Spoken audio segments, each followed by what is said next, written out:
Okay, I hope you can see my screen.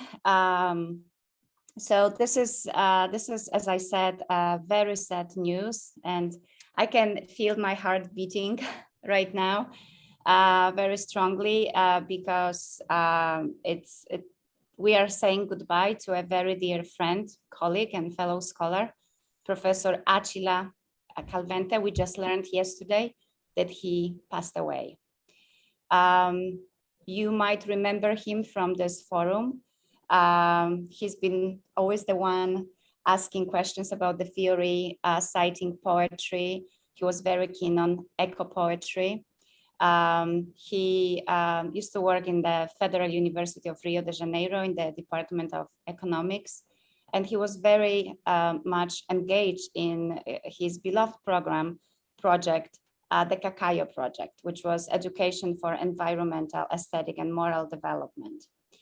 So this is a very short bio.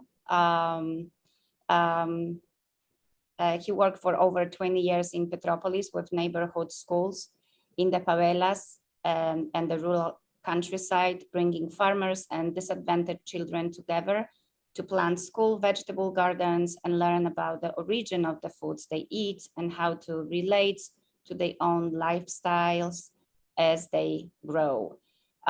He also had experience among settlers in the Amazon, ranchers and Indians on the Ilha do Bananal in Tocantins, as well as organic coffee and dairy farmer in the Atlantic forest in the Serrana area of Rio.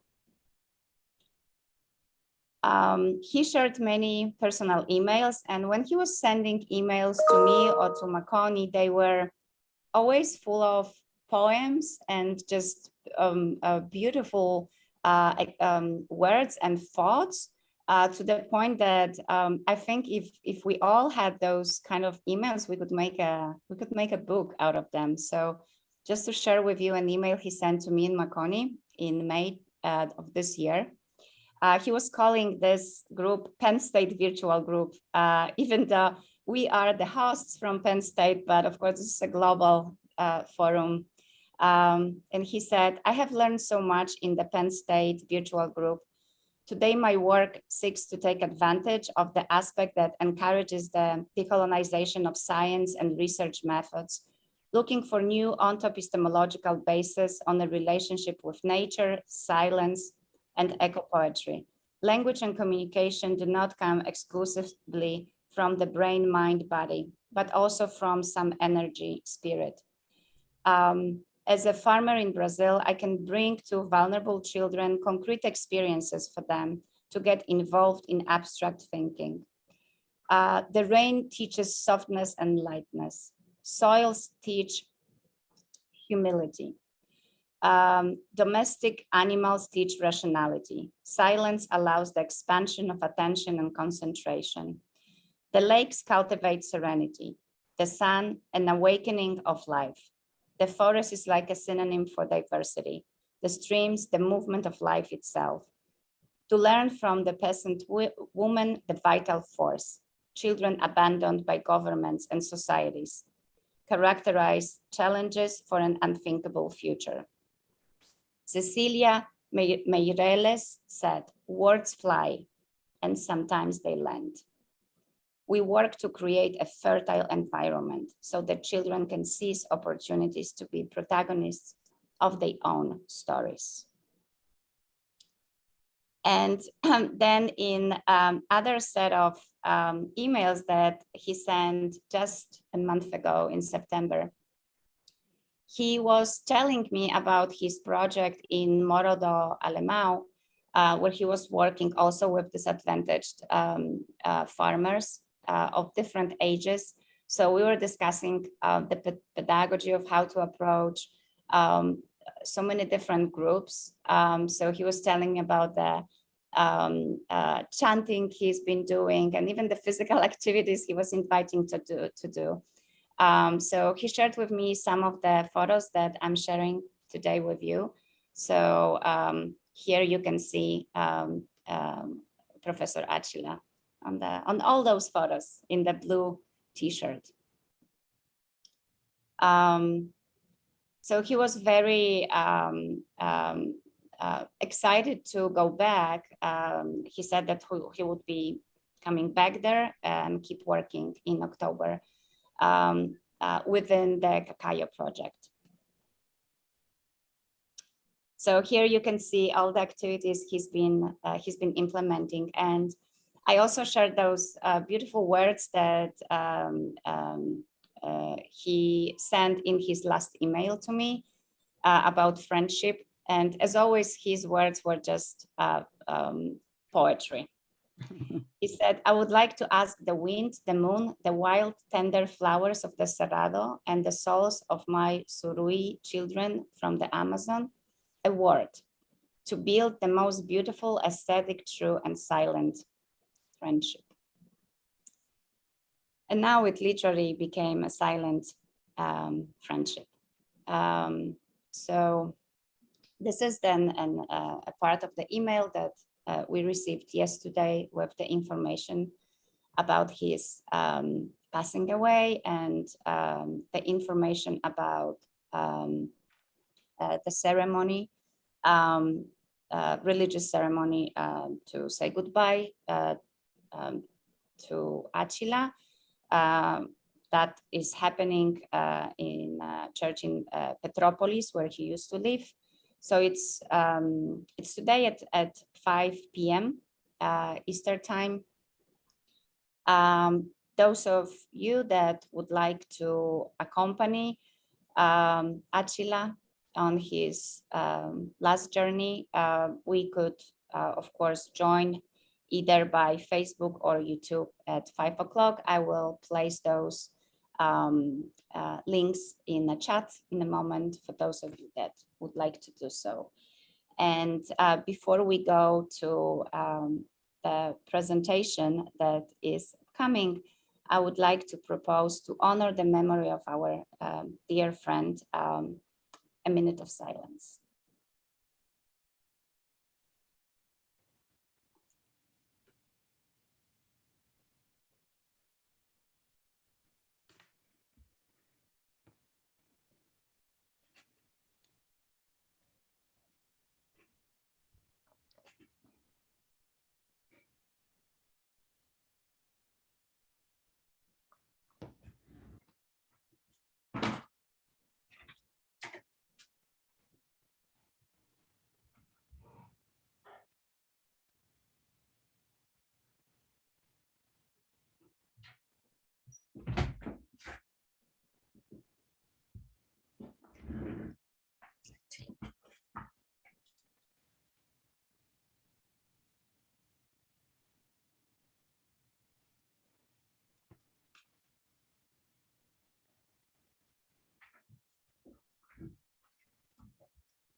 Thank you all for taking this time to honor the memory of Achila. He will definitely remain in our hearts and memories for a very long time. So now, changing, it's difficult to change abruptly, right, from such a moving moment. But I think we are all actually very excited to have Professor Bonny Norton with us. We have, as I can see already, over 60 people that have joined this session. So let me very briefly, I know that the majority of you are here because you are familiar with Professor Bonny Norton's work. So just to read one paragraph about her, She's a University Killam professor and distinguished university scholar in the Department of Language and Literacy Education at the University of British Columbia in Canada, as research advisor of the African Storybook and project lead of Global Storybooks. Her research addresses identity, digital storytelling, and open technology. She's a fellow of Royal Society of Canada and the American Educational Research Association. Thank you so much, Professor Norton, for being with us. It's, as I said, it's an honor, and we are all looking forward to your presentation and to talking to you and to having a conversation with you. So the floor is all yours. Thank you very much, Magda. What a delight it is to be here, and what a privilege it is to be part of this Penn State family that I think is growing and has been growing for a number of years now. And I do want to acknowledge Simply Mccoy's initiative in bringing us all together across time and place. And even though some of you I know arrived at 9 o'clock this morning, Eastern time, we're all trying to manage these different time zones, of course. But so it's wonderful that people have made the time to join this conversation. I'm speaking to you from the ancestral unceded territory of the Musqueam people here in Vancouver. But in fact, I'm originally from South Africa and do acknowledge, of course, the lands, the African lands I had the privilege to grow up on. I also want to note that I am dedicating this presentation to two remarkable women who have been very active in the African Storybook. One being Tessa Welch, who is the project lead of African Storybook for many years, whom we lost a number of years ago, and also Dr. Julia Tembe, who was the Ugandan coordinator of African Storybook, and in fact did her PhD with me at the University of British Columbia. I do think, I mean, it's wonderful that you did in fact open this session with a recognition of Attila Savante and his contribution to this conversation, because we stand on the shoulders of giants, we learn from one another, and these conversations continue. And I do think it's important to recognize the many contributions that people have made, those who are perhaps not with us at this time and those still to come. I'm going to share my screen and then begin my presentation. Let me see you can see that over there, and I'm just going to put it on. There we go. So I've titled my talk Identity, Linguistic Citizenship and the African Storybook Initiative, a Decolonial Project. And interestingly enough, when I began preparing for this talk, I was reading quite a lot on linguistic citizenship, but I began to realize how much the current research on decolonialism is of course also relevant to my project. And so you'll see that the scope of a conversation, has grown. So my invitation to conversation is, what is the relationship between identity, linguistic citizenship, and the African Storybook Initiative? And to what extent are the African Storybook and what we have developed as the Global Storybooks Initiatives decolonial projects? And what I ask, and this is the question I'm hoping we're going to be able to discuss, is can we define a decolonial project as one that seeks to expand the range of identity options for colonial subjects? So this is an interest of mine that I've had for many years, and I hope to make the argument that that expanding the range of identity options could be seen as potentially a decolonial initiative. beginning with the work here, particularly of Christopher Stroud, on linguistic citizenship. Of course, Cynthia was talking about multilingual matters and its generosity in supporting the work that we do. This particular book was, in fact, published by Multilingual Matters.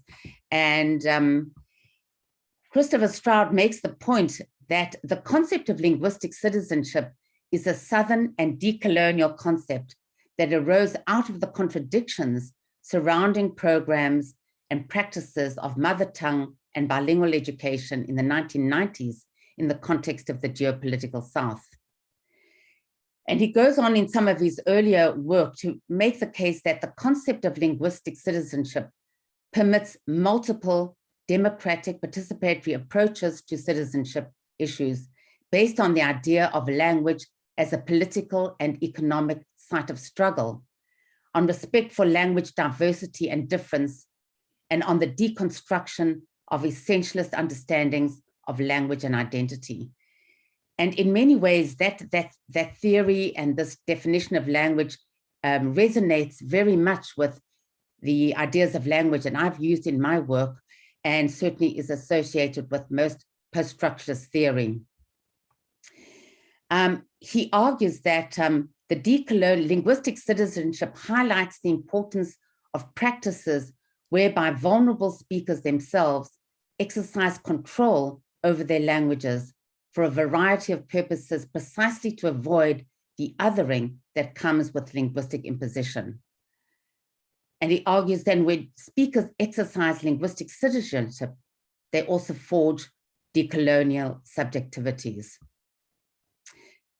Following on from their work is, of course, the important work of Penny Cook and Mccoy, 2019, on innovations and challenges in applied linguistics from the global South. And what they argue, and I'm trying to work through that notion of decolonization, and they make the important point that we are acutely aware that under the broad umbrella of decolonization, there are many potential paradoxes, disagreements, diverse images of decolonial futures, and possible strategies for arriving at these different futures. We are trying to make a case for the bigger picture here, one where decolonizing applied linguistics is not just an issue for critical educational projects, but a much wider set of concerns about knowledge and research. More recently, then, we are looking at, in fact, there's been a great deal of research that's been coming out on these topics, and decolonizing multilingualism in Africa, also multilingual matters book, is Phoenix Glover and Leketi Makalele, who talk about decolonizing multilingualism in Africa. What perspective do they bring to this project? What they argue, our position is that the standard language ideology, the mainstream understanding of multilingualism, is preeminently colonial and needs to be decolonized. And they use the concept of coloniality of language to describe the ways in which notions of language and multilingualism in post-colonial societies still remain colonial.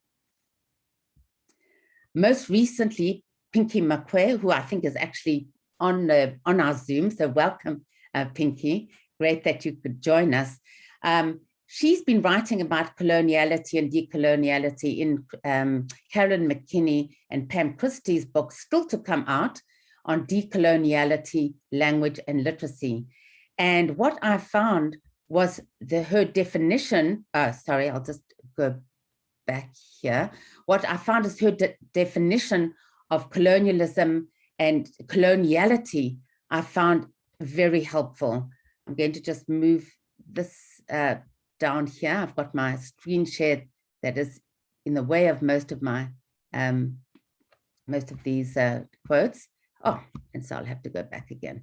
In contrast to colonialism, coloniality refers to the establishment of a colonial matrix of power that continues to be reproduced even in the absence of direct colonial administrations.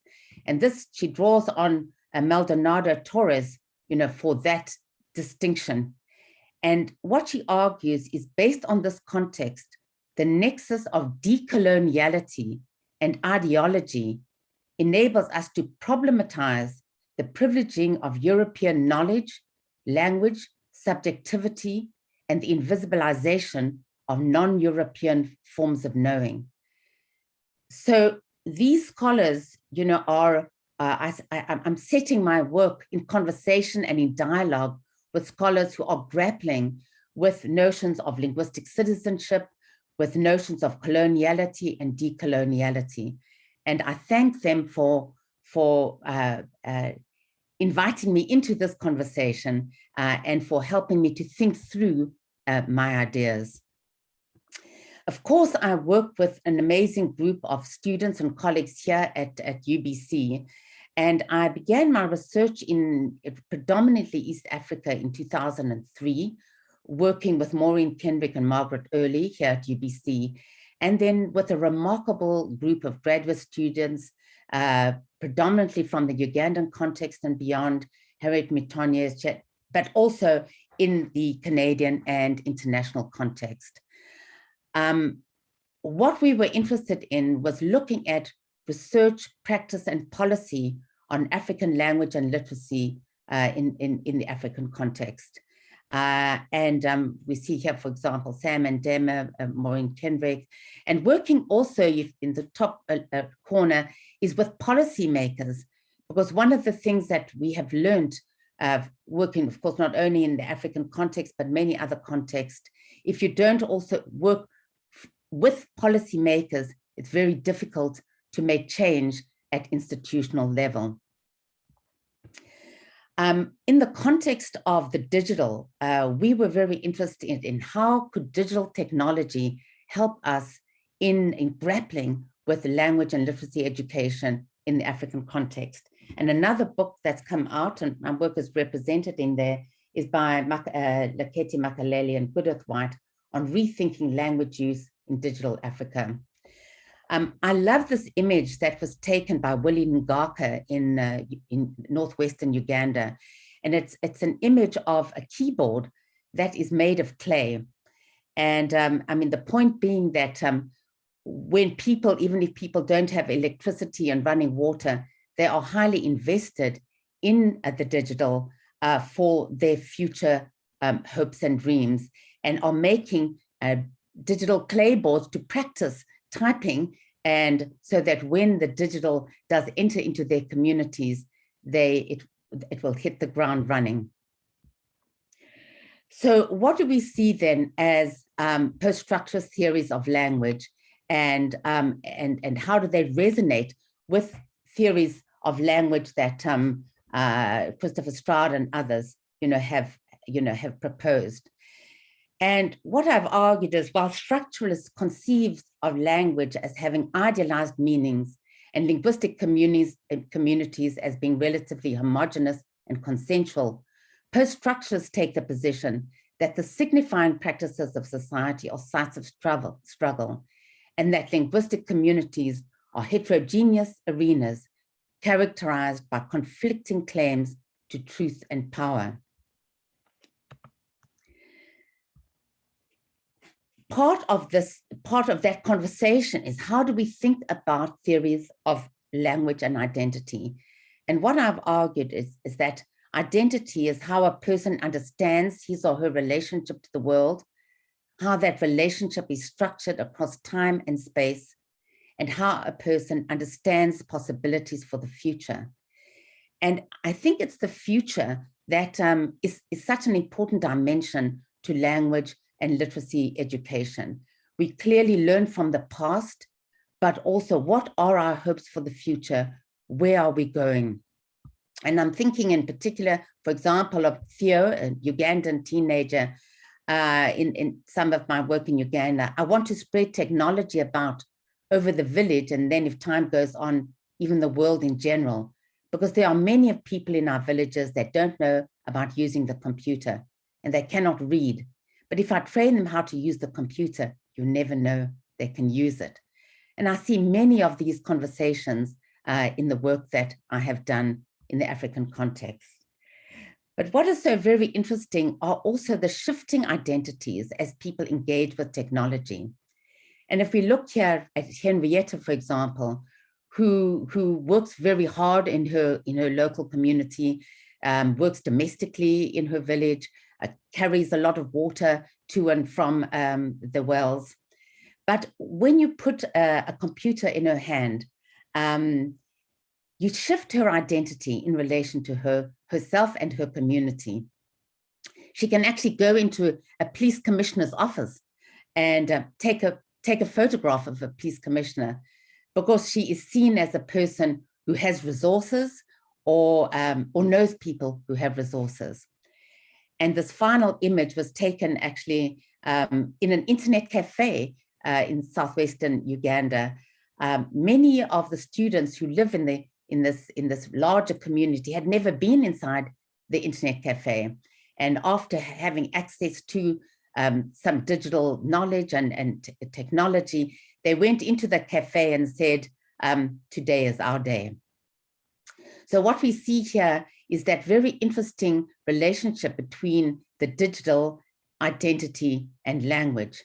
And in fact, some of the research on new materialism, I think, would pick up this fascinating connection between the material and the non-material world.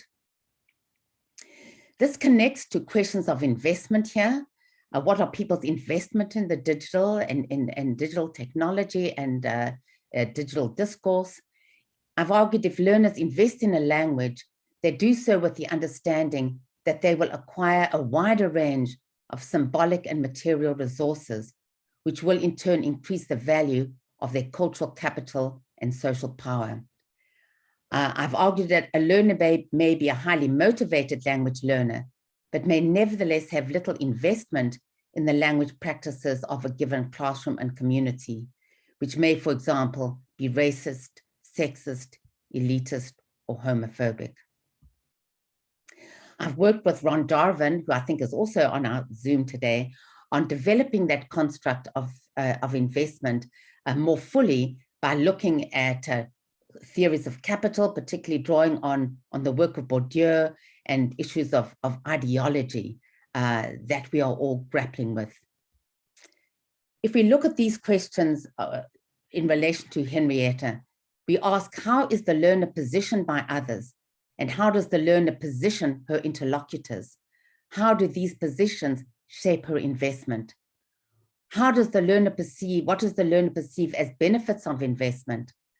How can the capital she possesses serve as affordances of investments? And very importantly, how do systemic patterns of control, policies, codes, institutions constrain or enable investment? We look here at Betty, who's a Ugandan school teacher, who says, I feel very powerful like a man because I had never held a camera in my life. I've always seen only men carrying cameras and taking photos in big public functions, like maybe independence celebration, political rallies, and wedding ceremonies. But now as I move in the community taking pictures with my camera, I feel I'm also very powerful like a man. I'm now a learned person. I find this data to be very bittersweet because we know that well before Betty picked up a camera, she was a learned person. She went through a very rigorous education. She became a school teacher. She ran a home and family. But when she puts a camera in her hand, she feels a learned person. She feels powerful like a man. And this is data that comes from Sam Andema and his PhD research. So we look here at the issue of literacy and language internationally. We see that at least 750 million youth and adults still cannot read and write, and 250 million children are failing to acquire basic literacy skills. And so what we have asked is, what is the promise of the digital and open technology in providing access to materials and resources to promote multilingual literacy in both African communities and the global community? Well, an organization called SADI in South Africa, a remarkable organization, set about developing the African Storybook. And you can see this is all free open access stories available on the site africanstorybook.org. What Sadie has done is to provide open access to picture storybooks in the languages of Africa for children's literacy, enjoyment, and imagination. And working with a remarkable team, we find that there are now over 223 languages on the site, nearly 2,500 storybooks, and nearly 7,000 translations. We at UBC have been active in this African Storybook project because I've served as the research advisor on this project. And you see me working there with Tessa Welch at the launch of the project in 2013 in Cape Town. Here we have a picture of Julia Tembe working with teachers in Uganda. We have Sam and Dema in northwestern Uganda working with children. And we have Espen Stronger Johansson, who I know is with us today, who worked actively on research and development of the site and is now in Norway. What we have done at the University of British Columbia is to see the potential of leveraging these free open access stories on the African Storybook to go beyond, within and beyond the African context. And we developed with the remarkable technological skills of Liam Doherty and others, sites, we drew on 40 sites, 40 stories from the African Storybook to produce, and we have been translating those into multiple languages for use in other sites. So the Storybooks Canada site, storybooks.ca, is a free open educational resource that promotes literacy and language learning in homes, schools, and communities. It takes 40 stories from the African Storybook, makes them available with text and audio in English, French, and the most widely spoken immigrant and refugee languages of Canada.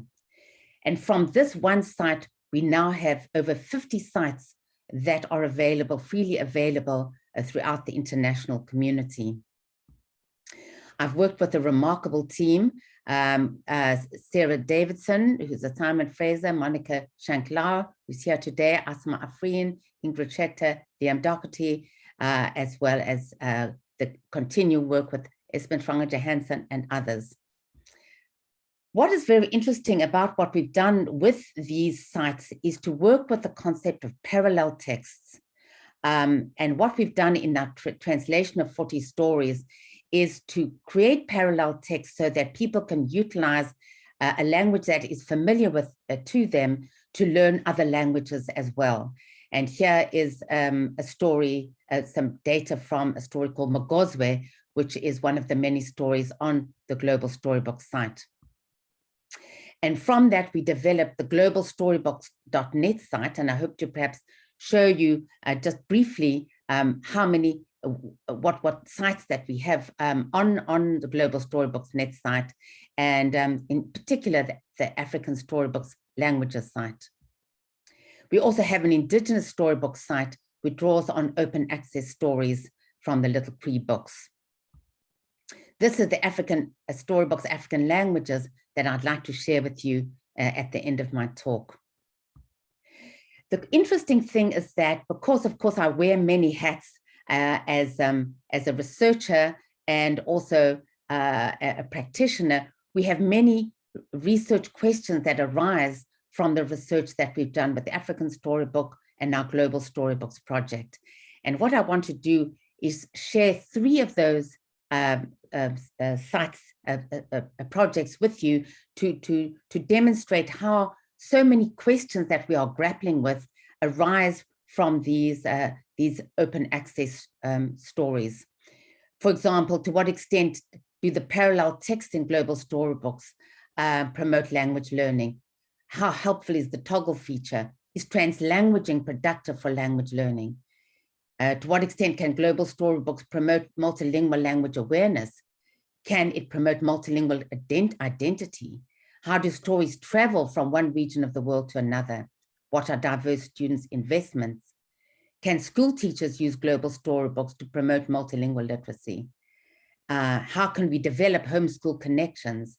And what challenges do translators face? So one site begins in Uganda, and this is a study that I did with Espen Stranger Johansson in the Ugandan context with a school teacher, Monica. What is Monica's investment in the African Storybook, and how does this investment provide insight into her language teacher identity? What is very interesting here is that on the African Storybook, people can contribute their own stories. And one of the things that Monica did was to contribute some poetry to the African Storybook site. And I thought it was very interesting that Attila talks about poetry as a powerful resource. And this was a story that Monica wrote about insects and mosquitoes. Monica said, when I see my name in there online, I'll be very happy. I wanted my name to appear such that people begin to look for me. Who is this woman who writes the story? But when they reach here, they will want to know who Monica is. One of the stories on the African Storybook site is Andiswe Soccer Star. And it's a wonderful story about a young girl who wants to play soccer, and but soccer in her school is only for boys. And when one of the boys gets sick, she's allowed to actually go and play soccer and scores the winning goal. And what the teacher Monica says is, such stories really help me. It changed the attitudes of boys, where they could think that a girl is not supposed to play football. But this time when I go for my physical education lesson, when I prepare a lesson about football, they don't now complain. They don't kick the ball away from the girls. They just play together like that. This time they've started attitude change instead. It helped me a lot. So very interesting to see that she's been able to draw on the African Storybook and this particular story for transformation, in a sense, both of her identity as a teacher, but also the identities of the boys and girls in her class. In the second study is work that I've done with Rahat Zaidi and Robin Metcalf on French immersion classes in Canada. Can we utilize Storybooks Canada and African Storybooks for French immersion purposes? So this story is one of the stories called Counting Animals. And I was intrigued by this data from one of the teachers. And what she says is that in my class, we did counting animals. And one of my students was particularly really happy about it because she comes from Pakistan. And she was like, oh, well, I see lots of different animals that maybe you guys never saw before. And she started to talk about these different animals. I think it makes them more secure to talking about it because, well, we saw these animals that are in Africa. So I come from another place and I saw other things. So I can talk about it like everybody's talking about the bears. So the point here is that because the material in the African Storybook introduces children to other discourses, other animals that children may not be familiar with. When other children, when children from different parts of the world read these stories, they feel that they can talk about the animals in their own countries, in Pakistan, in Brazil, in Iran, because now it's legitimate to talk about stories not only in the Canadian context, which are bears, but also in the African context and in other contexts as well. And so this data brings me back to Bourdieu's work on legitimate discourse. What constitutes legitimate discourse in classrooms? And so this student felt, it was legitimate to talk about, animals in Pakistan, because now she'd seen, animals in Uganda or the African context. And so she could be seen as a legitimate speaker as opposed to an imposter, in her French immersion classroom. And the third study that I've been, that's in press, I've worked with Liam and Liam Doherty and Espen Stranger Johansson, is the translator, the identity of the translator. So this study, in our analysis, we have worked with two divergent theorizing of translanguaging. One which recognizes the strategic usefulness and importance of named languages, and the other which recognizes the importance of drawing on the full range of linguistic repertoires available to individuals, groups, and communities in the construction of meaning making. And I know, the work of Ophelia Garcia and Li Wei and others have been grappling with the issues of translanguaging. And I know one of the conversations that we had here at the Penn State, in the Penn State Forum, was what is the role of named languages? And certainly this is the work of Penny Cook and Sintry Mccoy and others. And how do we work with the full range of linguistic repertoires that students and learners bring to a given classroom? And so what we found in our project is that we were working with two theorizations of languages, translanguaging, which includes named languages and also the full range of linguistic repertoires. This brought us to, in a sense, the identity of the translator, who works with texts from a formal and functional perspective. But also what we found in our research is that there are many people who are active in the translation process, not only the translator, but the proofreader, the editor, the narrator are all active in translation. And they have a different relationship to the target language. They may, in fact, not speak the target language, maybe an L1 or L2, L3 for them. But similarly, in relation to the source language, you may have people who actually speak, who do not have access to the language, but they may speak it as a first, second, or third language. So we're looking at that complexity of translator identity, which I think was shared with you for the purposes of this presentation. And so what we see here is this wonderful data that we've collected that shows different people, different participants debating how we would translate, for example, Swahili, which is a Kenyan. This is in fact an editor who says, it doesn't sound correct to me. You can keep the original version depending on the scope of your literacy work. And they're debating what it means. I suggest we stick with standard Tanzanian Swahili. Could you change that as you see fit? The challenge is that English is, I stir the pot. You can't really say that in Swahili. You have to stir something in the pot. I like Joash's suggestion, which requires us to change the meaning slightly by adding the word porridge, uji, but I think that is the best way to make this make sense. I have made the change asante, Marcus resolved. So you can see lots of debates on how, in trying to make these parallel texts, there's a great deal of conversation about translation. So the question I ask is, the African Storybook and Global Storybooks project expand the range of identities available for teachers, students, and translators. To what extent do these initiatives promote linguistic citizenship for vulnerable people? To what extent can these initiatives be perceived as decolonial projects?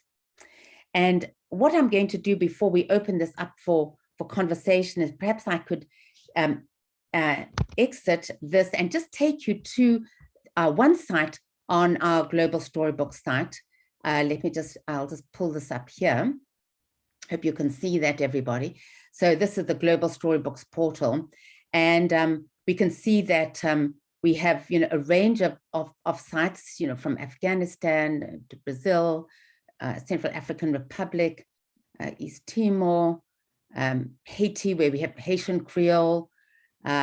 We have the Indigenous Storybooks project, and we have this site for Kenya. We have Jamaica with Jamaican Creole, Liberia. In fact, I think we've just set up one for Namibia, which is very exciting, and Nigeria. We've got Pakistan, And we've got a site for South Africa as well, and Tanzania, Zambia, and a site for Storybooks African languages.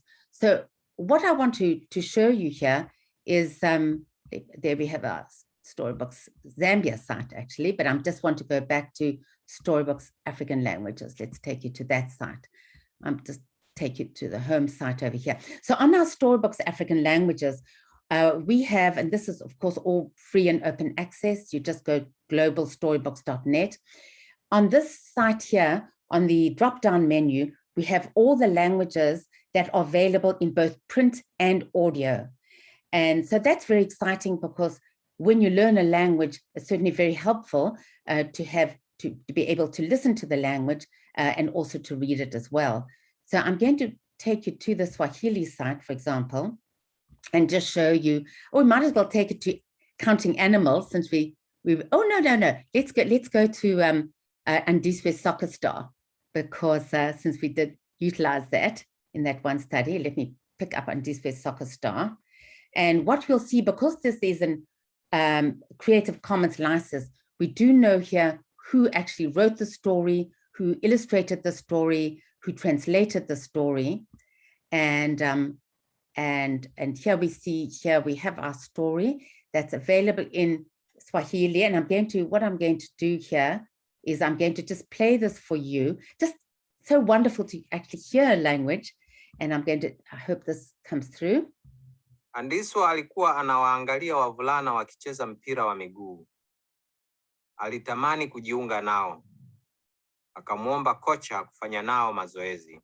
Okay, so for those who don't know Kiswahili, this is the English.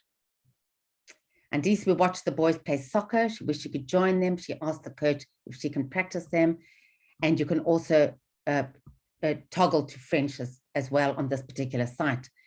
And so you can go down and read this story and listen to that story in Swahili, and also we've got it of course in Zulu, Arabic, and other languages. But if you go to the home site here, you also see that we've got many African languages on our sites as well.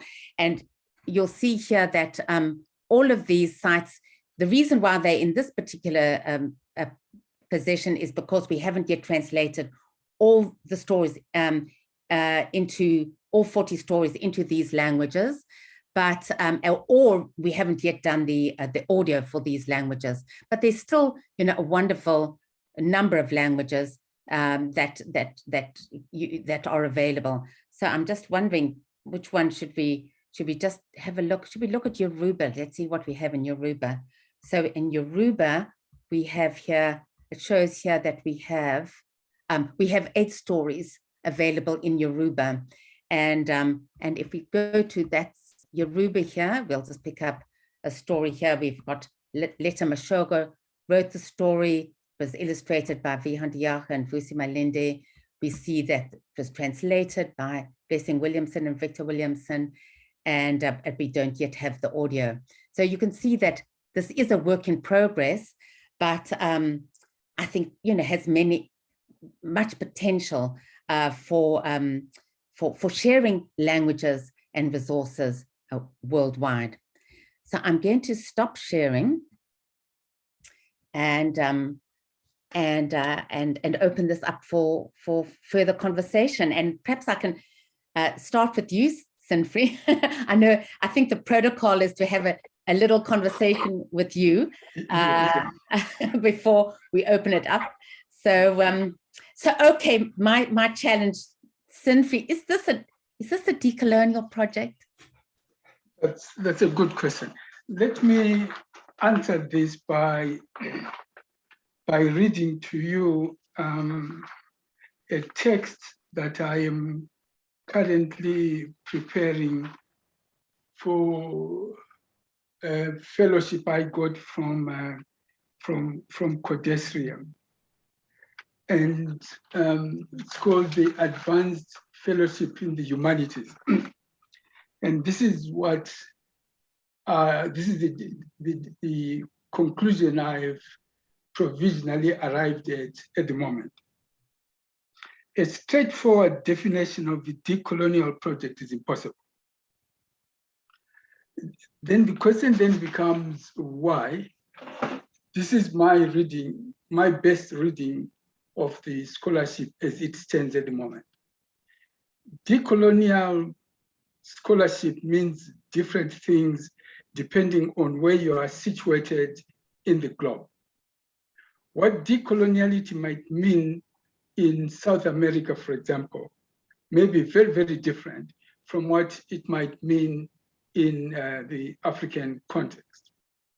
In an African context, it's not clear whether in actual fact the emphasis on decoloniality is having the negative effects of emphasizing Eurocentric thinking for the following reasons. That the outcome, the emphasis on decoloniality is having the contradictory outcome, because by emphasizing decoloniality, you're saying, yes, I'm trying to challenge Eurocentrism, but then you are giving the impression, which is false, that there are no other notions, there are no other libraries of knowledge which existed prior to or parallel to Eurocentrism. So decoloniality in this bigger scheme of ideas in Africa, as the Malawian African historian Paul Zeleza put across, is historically inaccurate. That's one strand to it. The other strand to it is the argument that is made by the Nigerian philosopher Toefl, who says that it's possible that we have overstressed the decolonial aspect of it. Even if we have overstressed the decolonial aspect of it, the key question is one that is raised by Lewis Gordon when he says, decolonial thinkers must, from the point of view, go beyond decoloniality for the sake of decoloniality. If the decolonization is to be effective, we need to be clear what decolonization is for. So that is the sort of African problem, which is there. I'll come back and discuss the other. If you then move and come to the United States, decoloniality begins to be used more or less interchangeably with a quest for social justice. So it begins to metamorphosize and mean different things. If you go into Denmark, etc., the difference between the notions of decoloniality in Denmark and in Africa is that in Denmark, the concern is not so much with decoloniality, but who are you decolonizing? According to Julia Krab, for example, in the Denmark case, the emphasis, the people you are targeting, whom you want to decolonize, are the white Danish dominant individuals. Whereas in the African case, following the thinking by Ngugi, it's more or less Africans wanting to decolonize themselves from coloniality. But if you move and then go to Eastern Europe, the story is a different story. The story is then the relationship between state socialism and decoloniality.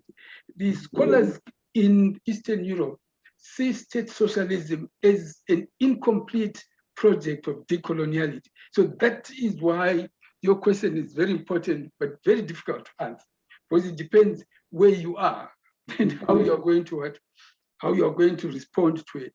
Am I responding to it from the United States, or am I talking from Cape Town, or am I talking from Europe, or am I talking from Eastern Europe, etc.? That the dynamics of what decoloniality means are such that it means different things in different intellectual trajectories. And at the moment, all these things are moving in different directions.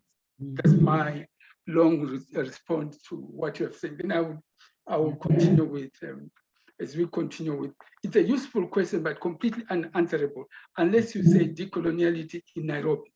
Then I can be able to sort of say, oh, yes, this is what it might mean. But if it's simply decoloniality as a project, then it's a bit unanswerable. So Sinfri, interestingly enough, I think that makes a huge amount of sense. And in fact, this is one of the reasons as I started reading on decolonization, I realized that there were all these different traditions. One of which, of course, is also the indigenous. Yes. I mean, so much of decolonizing, I'm thinking here of decolonizing methodologies. Linda Smith, who's from New Zealand, is grappling with decolonization, and the indigenous community has also been absolutely central in placing this on the research agenda. So and as I actually grappled with what do we mean, I'm thinking of Pinky Mccoy. How does she see decoloniality? And interesting draws on a Brazilian scholar, to understand that in the African context. So of course, what you see is conversations that are also crossing borders. How are we learning from others across these different transnational borders as well as epistemological borders? But it's still, I guess, it is still an important question. And I guess when we go and do our research, what you're reminding us is that we need to understand, what does decoloniality mean in this particular context? In this particular context, at this particular time. Then once you've clarified that for yourself, you can then be able to move ahead. If you just frame it broadly, then it doesn't help you. In the forthcoming book that I've just completed with Anna Kaipamakas and Loretta Mokwena, in which Attila had a chapter, we argue that for decoloniality to take place, there needs to be a fundamental shift, to use Lewis Gordon's terms, in the geography of reason. There has to be a shift in the way you epistemologically relate to your own tasks. And with that in mind, we identify 6 different dimensions or layers that are required in order for you to move forward. 1, there has to be a shift, which entails a shift from a closed to an open relational commitment. There has to be a shift that requires you to think anew and creatively. There has to be a shift which requires understanding power should not be reduced to a single element. There has to be a shift that requires an understanding of the mechanisms of the production of knowledge. There has to be a shift that means how you can use meta language that comes from the environment in which you are in. Let me explain. The applied linguists are clear about the multilinguality of the world, but the meta language that they use is still European meta language. They don't talk about meta language about language that comes from the environment that they're dealing with. So if you are going to decolonize multilingualism, you need to talk about what multilingualism is understood as within the local folk lay-oriented discourses that you are making use of. All right? So you can't decolonize multilingualism using Euro-American meta language, because Euro-American meta language colonizes your own imagination of what constitutes language. So you are required by the circumstances, by the logic, to look at the meta languages that are used within that environment to talk about language. I buy the argument that, as Chris Tarton reminds me, that if we follow you on that one, it will be impossible to come up with a coherent international discourse of sociolinguistics, because different communities will have their different sociolinguists. My argument is, I'm willing to buy that argument. I'm willing to say it's better to have a sociolinguistics that is valid to the local context than a sociolinguistics that is internationally acceptable but not valid to the local users. That is the price I'm willing to pay, at least for the time being. Yeah.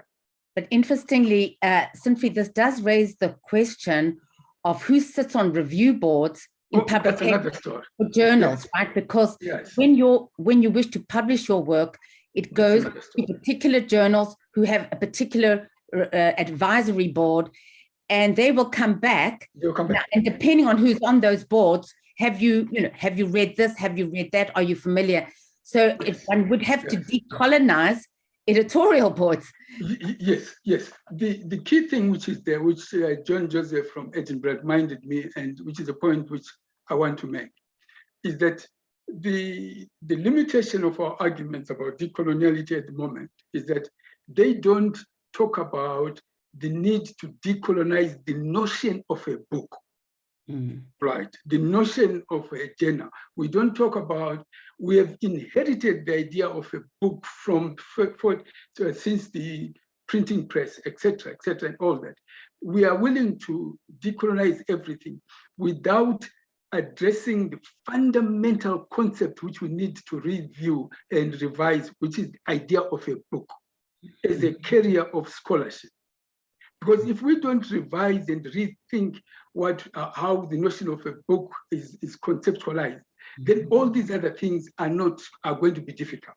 Yeah, because they're still going to be carried out on the basis of this notion of a book that has retained the same form since the onset of the printing press. But then, of course, the paradoxes, as my graduate students always remind me of the paradoxes, that we are sitting with all in this field, with all these books. We are part of this. We are part of this problem, right? Because this is how, we are spreading ideas. So I guess, in a sense, you could argue that the Global Storybooks Project, the African Storybooks, is in fact not a book. Yeah, it is not a book, and there is the dissemination of ideas through free, open technology. Yes, so, that's why, yes, it's true. It's true. When I was thinking about this, when I was preparing for my talk, for my conversation with you, I couldn't understand why you wanted to call it a book project. Because the signals it sends are very different from what you are talking about, the form, the access, and etc. It is a much more radical project which loses its power when you use more acceptable terms like it's a book project. Well, Sinfi, can I tell you that, of course, we also work with teachers, we work with parents, and they will tell you, where are the books? Where are the books? So we have to remember that as we grapple, of course, with decolonial, we have to, who do we speak to? Of course, in this site, we're talking to one another as scholars and as researchers. But in the back of my mind is always parents and teachers who actually remind me of resources that are needed in schools, of examinations that children need to sit, of tests that they need to prepare for.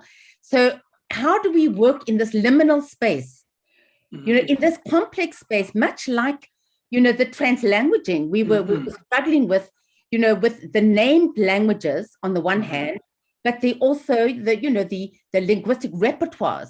How do we work in this complex space where we want to see change, but we also need to understand the investments of different stakeholders, because we need to bring them with us.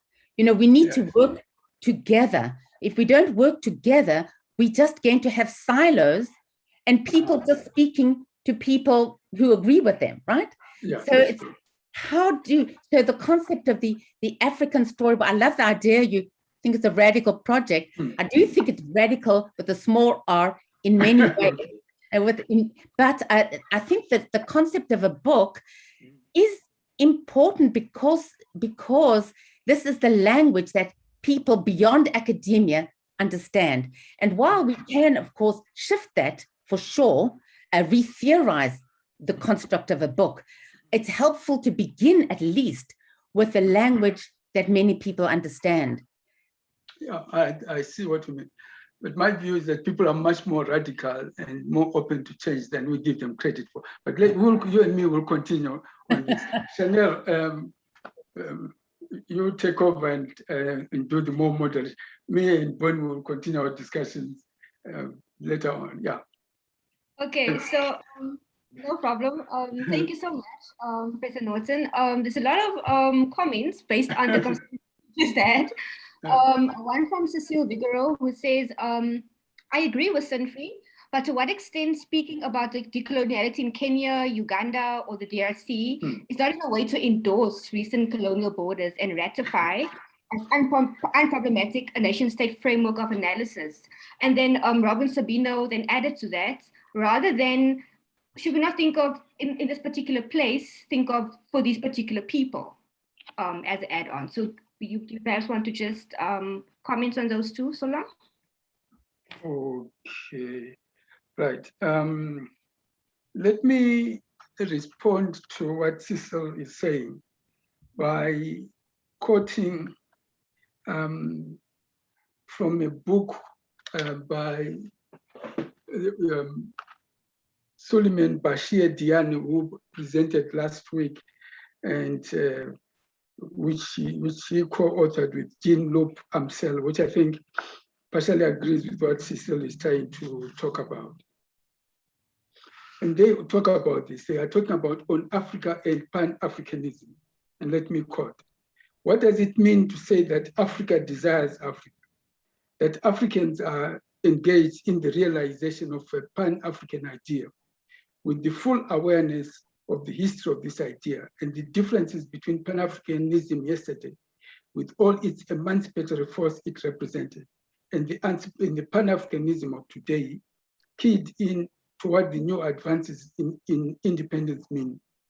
To desire Africa means to wish to create unity in pluralism.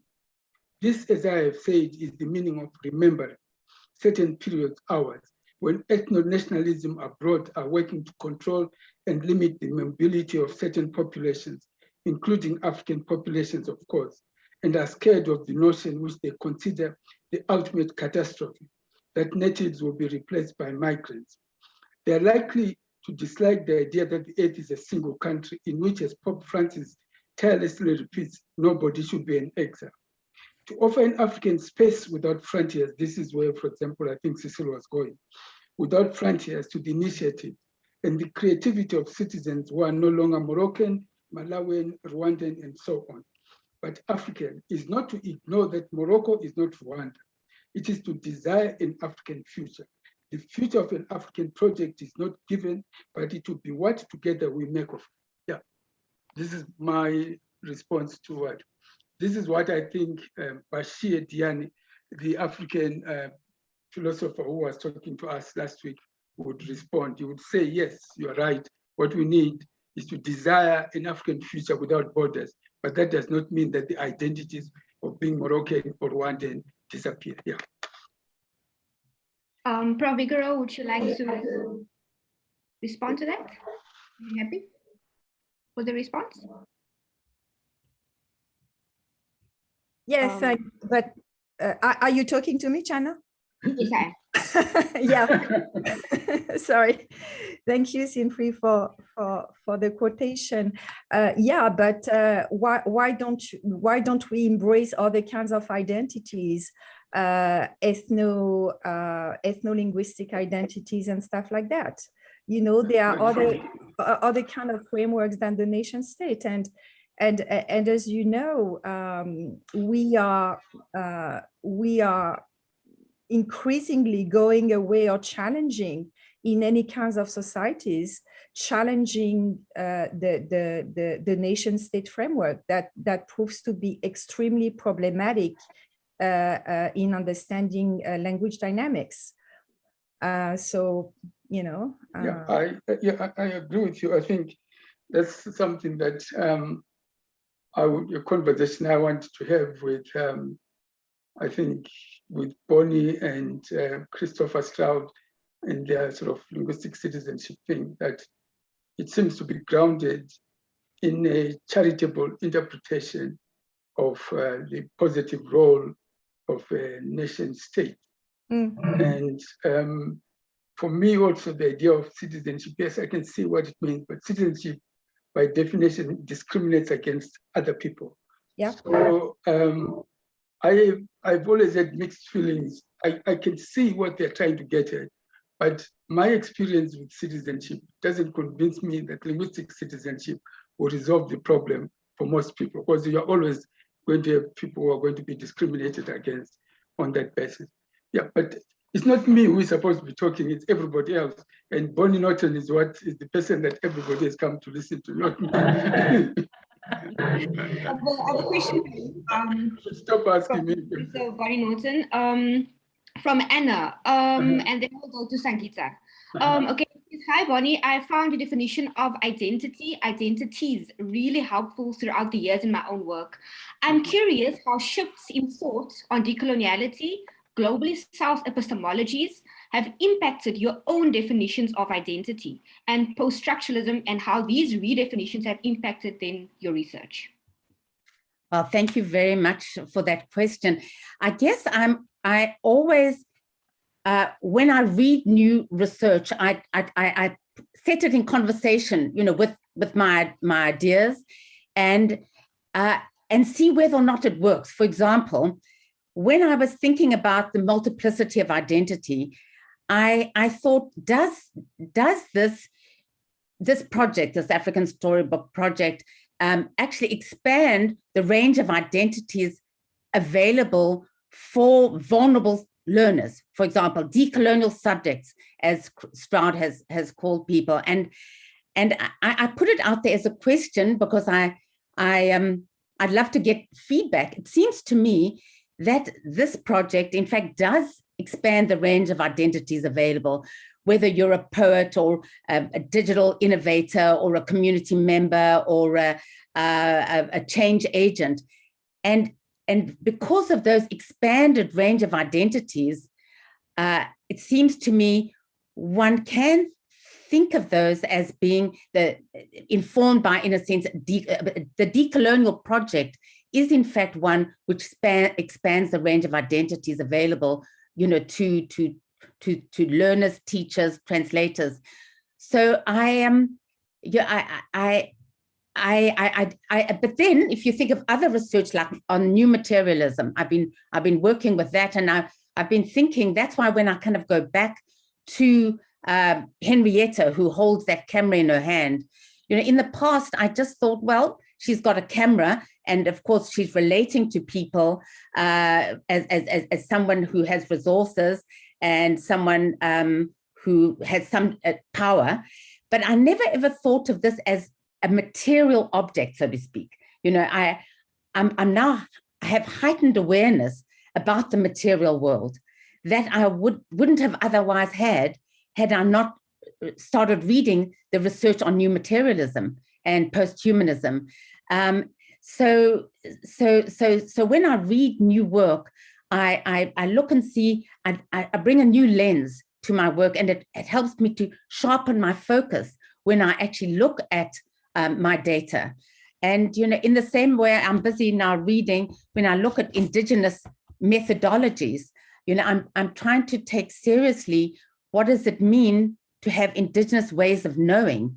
And so when I look at my data, how can I bring those theories and understandings to bear on the analysis of data? So it certainly always has a very important influence on how I see my data. And I'm sure for many of you who are researchers, there are many ways of reading your data. And what I find exciting about being introduced to new ways of thinking, new ideas, is that I revisit data and see new insights in the data. So there is a conversation between, new theories. And I do always have to ask, it's interesting, Sinfri made the point, is decoloniality just about social justice? Well, in the North American context, is it or isn't it? Or what are there particular qualities around decoloniality that make it different to the construct of social justice? And therefore, what does this mean for how I go about doing my research and how I analyze my data? And I do think that what Sinfri says about decoloniality means different things in different places. You don't need to think of it even in terms of nation states. And I think what Cecilia is saying is, I'm not sure how helpful that is. But at the same time, I do feel that time and place are really important in terms of understanding of language and learning. So it does remind me that I do need to look very closely when I am doing research, what are the understandings of language and change and decoloniality in that particular context. So thank you very much for that question. Thank you. Sangeeta? It's a bit hard to come in with this very rich conversation that has taken place both orally but also in the writing. And I think Lynn Mario makes a very important point there in terms of that as literacy scholars, we somehow get sucked into the hegemonies of the written word, and we are not attentive to, in our transcription, in our writing, attentive to the richness of communicative repertoires that we pay homage to in our theorizing. So there is a very important point there, but I won't go down that lane because I think there's much to be said there.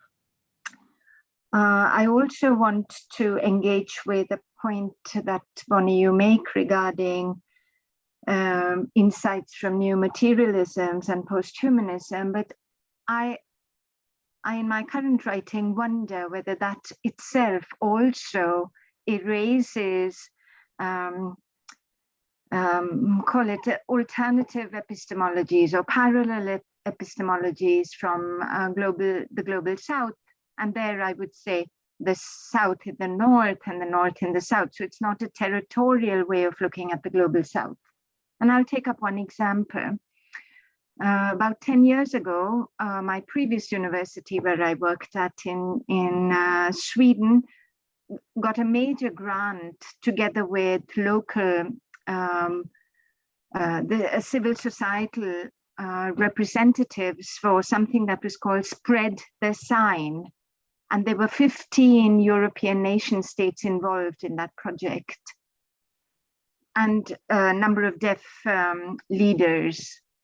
And I noticed I wasn't involved. So I was kind of observing what was happening. And I noticed that after the first couple of years, the deaf leaders and the deaf community sort of withdrew.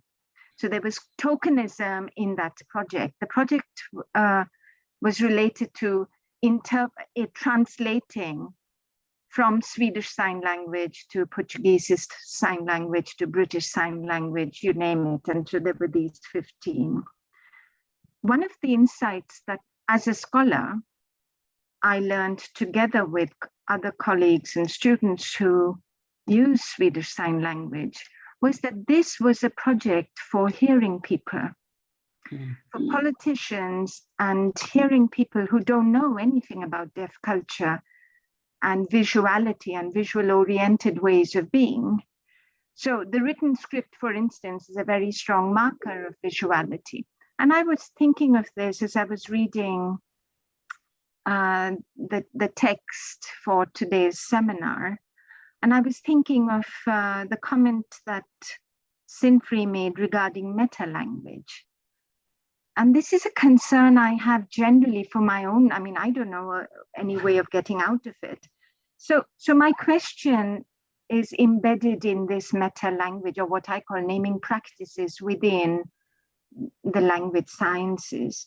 How can we get away from these naming practices where we have to say something to talk about people like me and many of us here who language in a number of different named languages? Are we multilingual, or are we translanguaging, or and that is a question to this text. So the naming practices. So what is translanguaging? For me, that is I mean, I feel worried when I see this replacing multilingualism. And can we translate without creating bounded languages? So could you reflect with me on that? There are two responses. I'm just making a note to myself without named languages. Okay, first of all, thank you very much for that, for those comments, and Greta. We do, interesting enough, on one of our sites on the Global Storybook site, have an APA site for sign languages. So I invite you to check that out. What this brings to mind is that I was busy. I'm a university examiner on a thesis, as we all are, many of us scholars. And at UBC, we have a process where we've got the abstract that the student writes, and then they've got what they call a lay abstract for the public.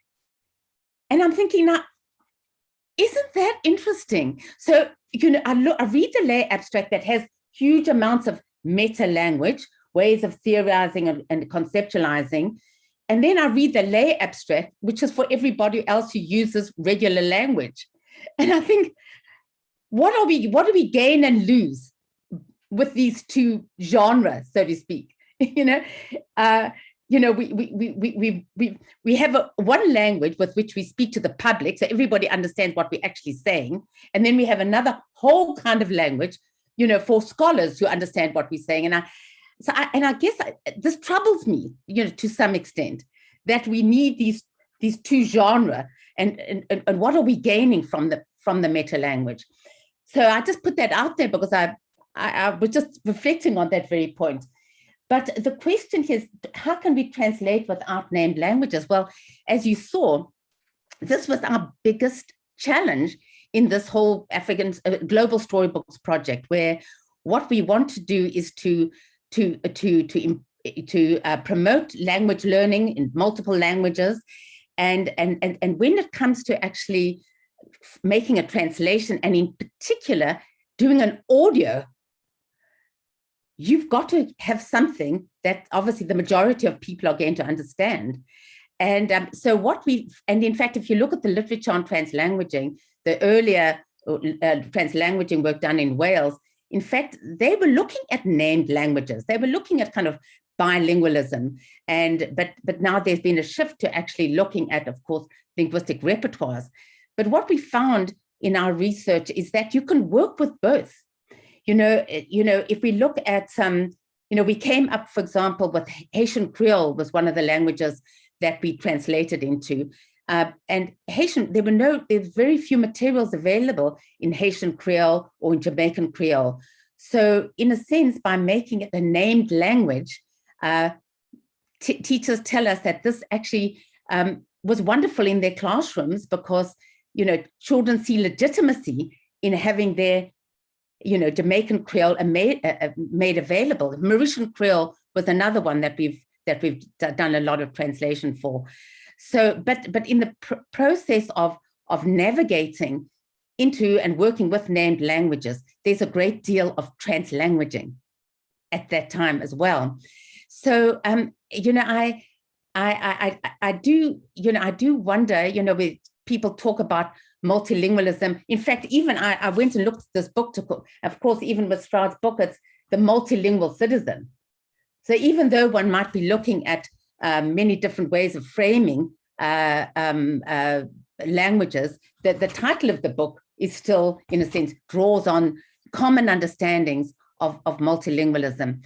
So I do grapple with the scholar, the language that we use, how far we go with it, what we can learn from it, and maybe just going back to Cecile's point, what I find as a scholar and as a teacher and a researcher, it's not, I do work in different countries, different nation states, so to speak, but more importantly, I work in different communities. I work not only with scholars, I work with teachers, I work with students, I work with the public. And so in a sense, I'm always, in a sense, having to grapple with these different communities. It's a bit like, the lay abstract and the academic abstract. How can we how can we speak to one another in meaningful ways is for me, the challenge. So I see, I don't know, Sally Coco, you've just come on. I don't I see your image there, Sally Coker? Did you have a comment? Yes, Before you go, Professor Mufene, sorry, there are a few other comments and questions in the chat box that I just made a list of. So if we can quickly just go to Olusegun's question, and then we can go to you. Dr. Norton, is it okay if we go a little bit over time? If we I'm fine. I'd love this conversation. Okay. Thank you so much. Yes. No problem. Okay, so let's just read out this question. A lot of praise. Your presentation was so enlightening and very engaging. Thank you. As a translator for the African Book Project, I've noticed that digital technology homogenizes cultural spaces, people, and ideas. So how can digital artists and content creators decolonize technology to improve cultural identities in this African Book Project? Well, thank you. You know, one of the things that I am always very excited about is how teachers actually are the ones who actually radicalize, so to speak, these homogenized spaces. That you can begin with a story, you know, that essentializes perhaps a cultural space, a community, and can completely reframe that.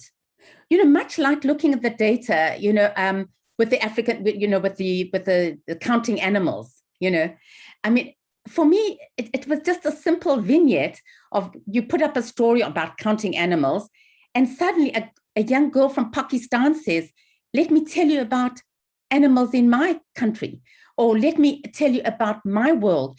That when people see, and the teacher encourages that, right? So what I see, what excites me, is the ways in which teachers can do radical work, even when texts, you know, can be essentialized, the ideas can be essentialized. That doesn't mean they stay in boxes. It's an opportunity to learn. It's an opportunity for the teachers to say, I'm going to challenge this. Much like I remember reading one of the early articles I wrote was Demystifying the Toefl reading test, because I worked at the Educational Testing Service in the US. And what for me is so fascinating is how teachers can take a test and then basically do a complete discourse analysis of the strengths and limitations of that test. And by doing it, it's liberating, because students realize it's just a human-made. There's nothing magical about this particular test. It's somebody made it. We can deconstruct it. We can challenge it. We can discuss it, and then we can take the test. So I see teachers doing amazing things with objects, with ideas, with stories, and I think, and that's why I like to work with policymakers, because we want to be sure that teachers have the space in which they can do that. Because if there's somebody outside their door, right, looking in and saying, you can't use Swahili in this classroom, it's an English language classroom, then that's going to tie the teacher's hands. But if policymakers, if we all, and this is where I do see the value of the research that we do, if we can speak to policymakers, bring them on board so that they understand the logic of what we do, of the research, we may find a more organic work getting done in schools, for example. So that's why I think we have to all work together, because we can't just talk to one, because scholars can't just talk to one another. We have to talk to the policymakers, because the policymakers control the teachers, right? We want to keep teachers safe, but we also want to feel that they have the authority to utilize their imaginations in creative ways. So I have a lot of faith in what teachers do, but we also have to give them the space to do it. Thank you so much. Prof. Salikoko? Bonny, thank you very much for this brilliant expose. I learned a great deal from that, and I especially relative to the exchange between Sinfree and you. I want to underscore the fact that at the beginning of your presentation, you articulated clearly your interpretations of decoloniality, and I returned 3 of them. In my words, it's emancipation from dominance in the production of knowledge. Who is producing the knowledge? Then a second interpretation, emancipation from the way in which knowledge has been produced. Who has control and determined the standard according to which knowledge must be produced and so forth.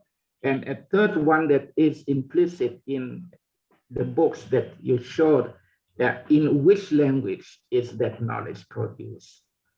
So Sinfrey reacted in part in saying, you know, decoloniality takes a different meaning in different places at different times. Coloniality itself and domination actually took different meanings in different places and in different times and so forth.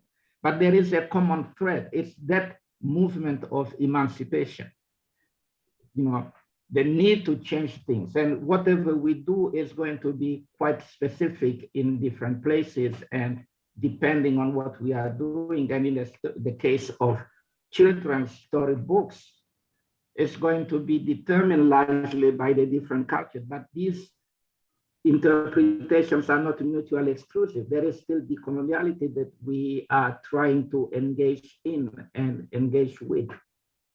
So this thing about language having boundaries, don't they have boundaries? It depends on where you are. I'm thinking of rural Africa.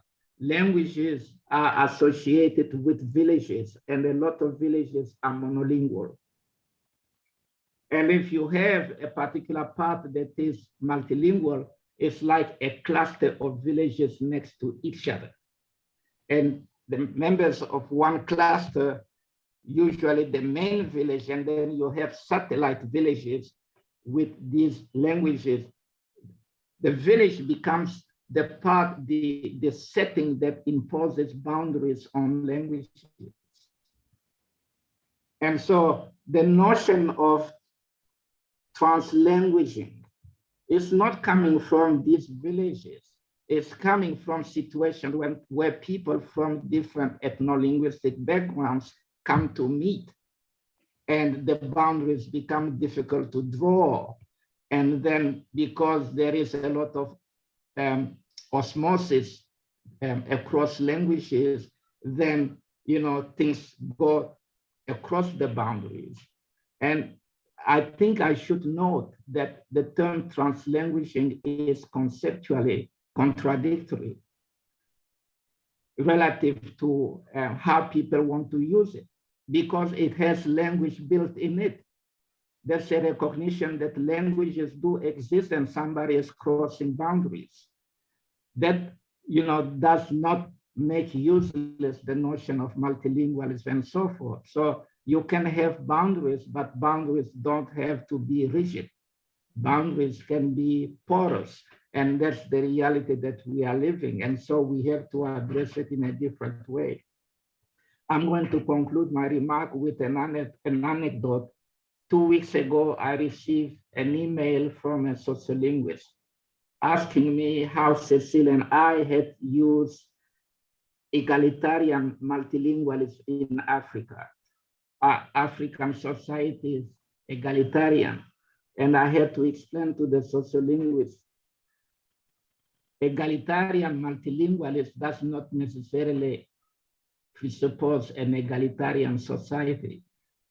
Egalitarian multilingualism is that the different villages speaking the different languages consider their languages as equal, and they don't negotiate the interactions and relationships among the languages as being stratified, as opposed to the kind of multilingualism that the colonial administration instituted in Africa, with a hierarchy of what language is considered more prestigious or economically more powerful and things like that. And this is another way of fighting coloniality. So maybe we should also start thinking about coloniality itself, how we have conceived of it in order to fight it in decoloniality. Thank you.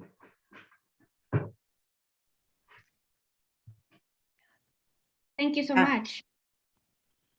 Dr. Norton, would you like to respond? Yeah, thank you so much for that, Selikoko. You know, one of the things working, you know, in the Ugandan context, I was always amazed when we moved into the villages. What you say is, in fact, very much the case, our observations, that there was often just one language that was spoken. Sometimes refugees would enter into the village. I'm thinking in northwestern Uganda, in the Ruhr area, you know, there was only one language often spoken to, but when refugees from Sudan came into Ruhr, you had other languages. But in the urban areas, you saw many different, as you say, contact zones there.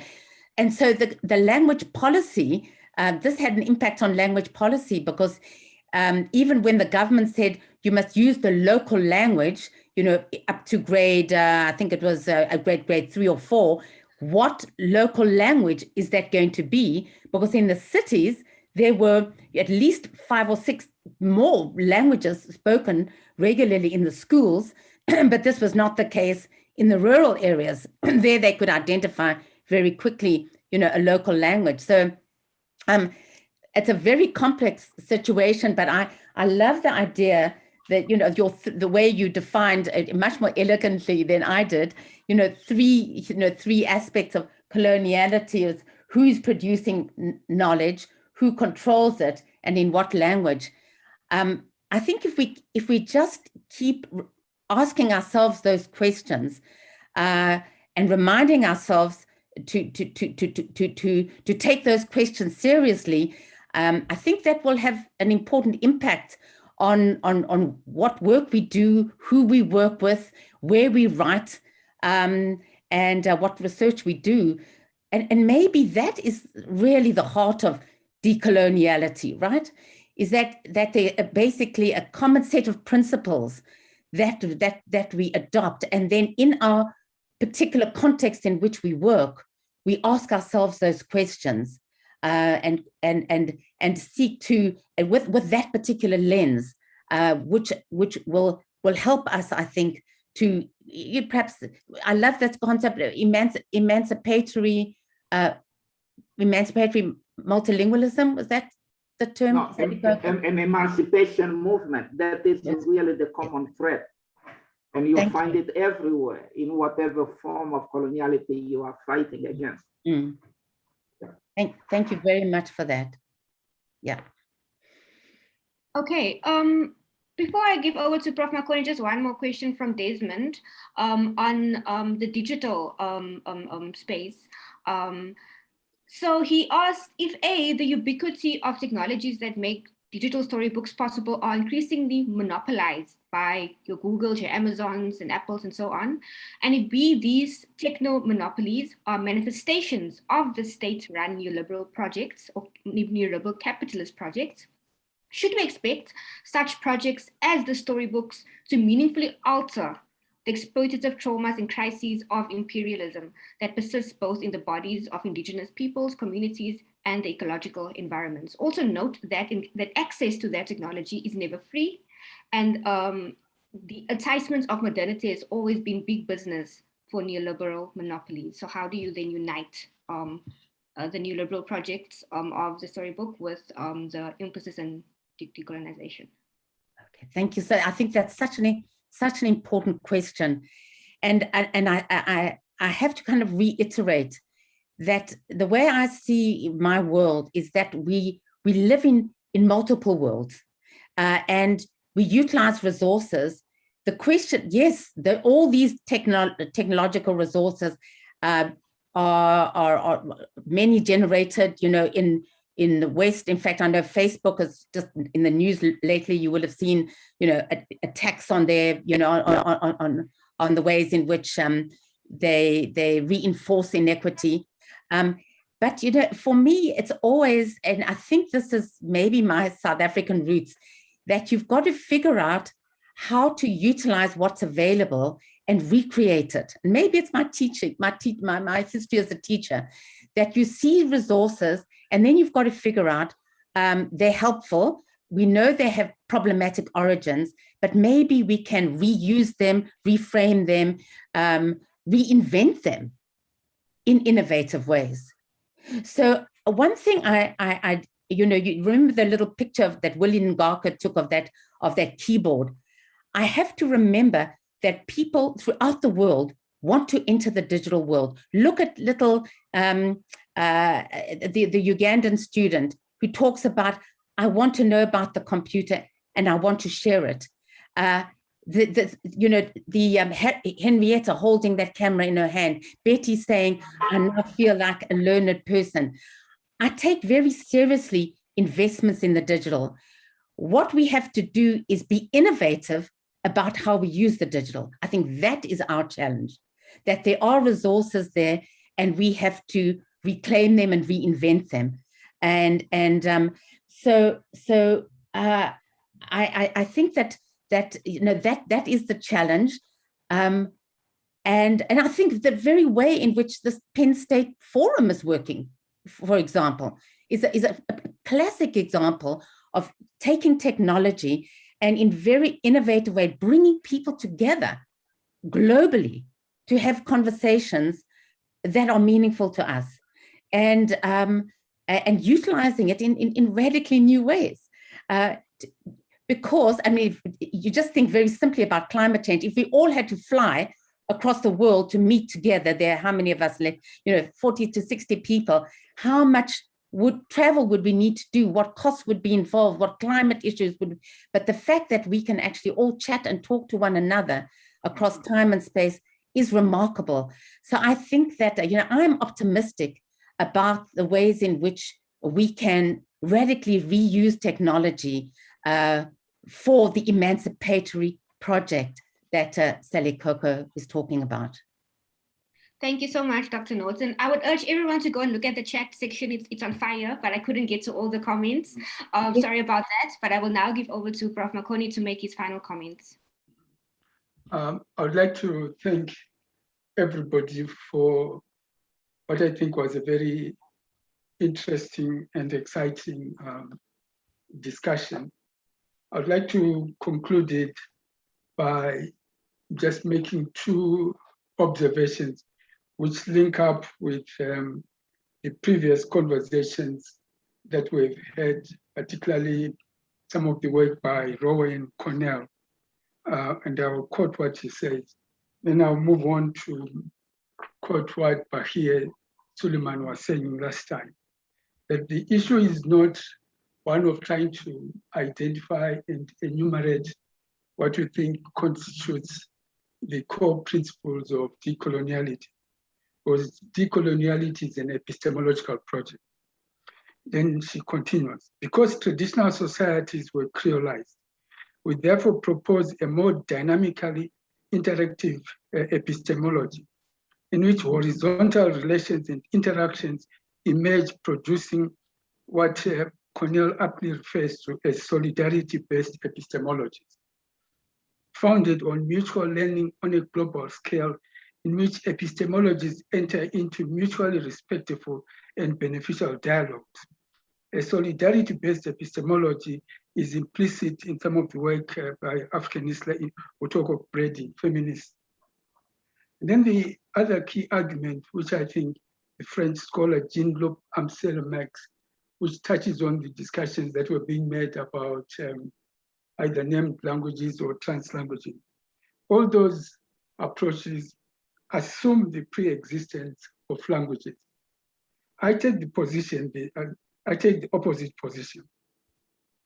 I start off by quoting Sartre and stating the non-existence precedes existence, that the non-existence of languages, like that of cultures and traditions, precedes their existence.